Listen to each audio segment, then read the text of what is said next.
E aí galera, continuando aí mais uma parte do The Stanley's Parable. E continuando daquela sala que você faz a escolha e tal. Bom, eu vou seguir um caminho que eu ainda não fiz. E pra falar a verdade, fiquei bem curioso pra saber o que vai acontecer.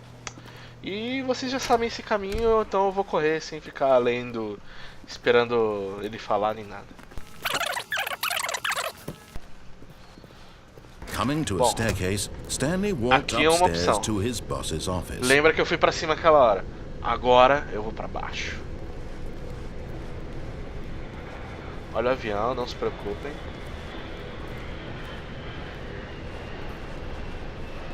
But Stanley just couldn't do it. He considered the possibility of facing his boss, admitting he had left his post during work hours. He might be fired for that. And in such a competitive economy, why had he taken that risk? All because he believed everyone had vanished?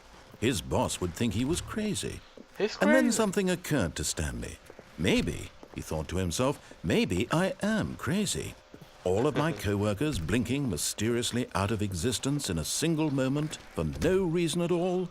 None of it made any logical sense. And as Stanley pondered this, he began to make other strange observations. For example, why couldn't he see his feet when he looked down? Oh, Why shit! did doors close automatically behind him wherever he went? And for that matter, these rooms were starting to look pretty familiar. Were they simply repeating? No, Stanley said to himself, this is all too strange. This can't be real. And at last, he came to the conclusion that had been on the tip of his tongue. He just hadn't found the words for it. I'm dreaming, he yelled. This is all a dream. I'm dreaming. What a This is all a relief dream. Stanley felt to have finally found an answer, an explanation. His co-workers weren't actually gone. He wasn't going to lose his job. He wasn't crazy after all.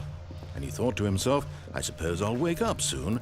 I'll have to go back to my boring real-life job pushing buttons. I may as well enjoy this while I'm still lucid. So, he imagined himself flying and began to gently float above the ground. Oh, fuck. Then he imagined himself soaring through space on a magical star field, and it too appeared. It was so much fun, and Stanley marveled that he had still not woken up. How was he remaining so lucid? And then perhaps the strangest question of them all entered Stanley's head. One he was amazed he hadn't asked himself sooner. Why is there a voice in my head dictating everything that I'm doing and thinking? Now the voice was describing itself being considered by Stanley, who found it particularly strange. I'm dreaming about a voice describing me, thinking about how it's describing my thoughts, he thought. And while he thought it all very odd and wondered if this voice spoke to all people in their dreams, the truth was that, of course, this was not a dream.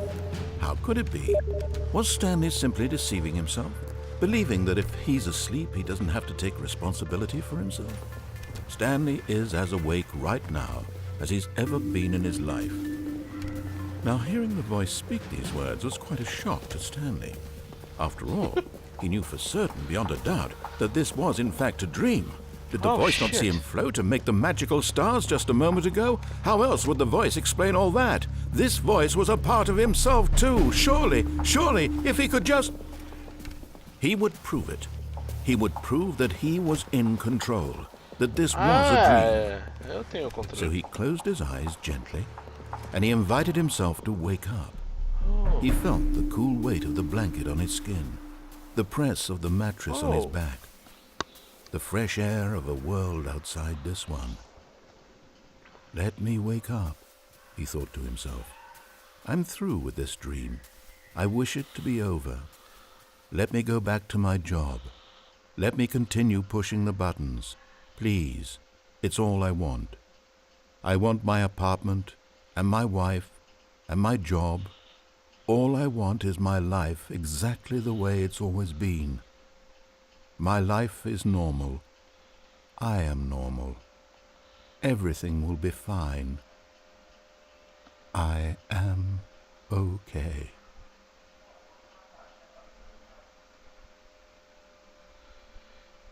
Que estranho. Stanley began screaming. Please, someone, wake me up. My name is Stanley. I have a boss, I have an office, I am real. Please, just someone tell me I am real. I must be real, I must be. Can anyone hear my voice? Who am I? Who am I? Oh, fuck! And everything went black. Oh. Oh. This is the story of a woman named Mariella. Huh? Mariella woke up on a day like any other.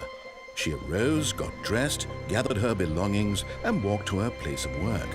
But on this particular day, her walk was interrupted by the body of a man who had stumbled through town talking and screaming to himself, and then collapsed dead on the sidewalk. And although she would soon turn to go call for an ambulance, for just a few brief moments, she considered the strange man. He was obviously crazy. This much she knew. Everyone knows what crazy people look like.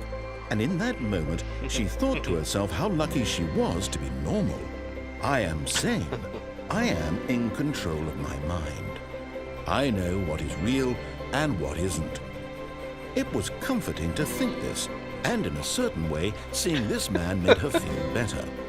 But then she remembered the meeting she had scheduled for that day.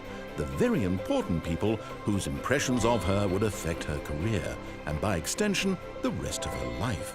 She had no time for this, so it was only a moment that she stood there, staring down at the body. And then she turned and ran. Que profundo. Estou intrigado, emocionado e ao mesmo tempo um pouco estarrecido. Classy. Meu Deus, que diabo aconteceu aí? Esse jogo me deixa cada vez mais confuso. Mas é engraçado. Bom, é isso aí, galera. Mais um vídeo chegou ao fim.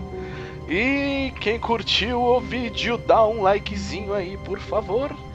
Quem curtiu mais ainda, compartilhe esse vídeo com seus amigos e nos ajude a ficar um pouco mais famosos. Estamos aí fazendo vídeos para vocês, então, por favor. E quem caramba, entra no meu site aí, é isso aí. SN Somos Nerds, tá aí o site na descrição do vídeo. E espero que vocês curtam, espero que vocês tenham curtido, né? Então é isso aí, galera, valeu. Fui.